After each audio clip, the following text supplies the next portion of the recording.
ফুলদানিটা তো ভেঙে গেল। এখন কি হবে? আম্মু তো খুব বকবে। কিসের শব্দ হলো ফারহান? এইটা কি? আমার ফুলদানিটা কে ভাঙলো? আম্মু, আমি ভাঙিনি। একটা বিড়াল জানালা দিয়ে এসে ভেঙে ফেলেছে। আমি বিড়ালটাকে তাড়িয়ে দিয়েছি। হ্যাঁ, বিড়াল? কই, আমি তো কোনো বিড়াল দেখনি। আম্মু, কি হয়েছে?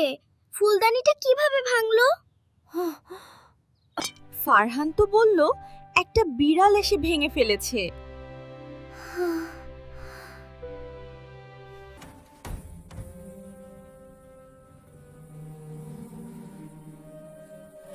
বিড়াল? কিন্তু জানালা তো বন্ধ, আর তোমার বলটাই তো এখানে পড়ে আছেটা। কি ব্যাপার? আমার ছোট্ট ফারহান, বাবাটার মন খারাপ কেন? স্কুলে কিছু হয়েছে? না বাবা, কিচ্ছু হয়নি। বাবা, ফারহান তোমাকে কিছু বলতে চায়।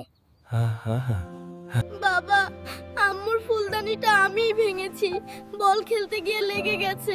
আমি ভয় পেয়ে মিথ্যা কথা বলেছি। আমি জানি তুমি ভয় পেয়েছিলে, কিন্তু বাবা, মিথ্যা বলাটা অনেক বড় পাপ। আল্লাহ সত্যবাদীদের ভালোবাসেন। হ্যাঁ বাবা, একটা ফুলদানির থেকে তোমার সততা আমাদের কাছে অনেক বেশি দামি। তুমি যে সত্যি কথা বলেছো। আমি আর কখনো মিথ্যা বলবো না আম্মু। আমাকে মাফ করে দাও। অবশ্যই আল্লাহ ক্ষমাশীলদের পছন্দ করেন। এখন থেকে সব সময় সত্যি কথা বলবে, ঠিক আছে?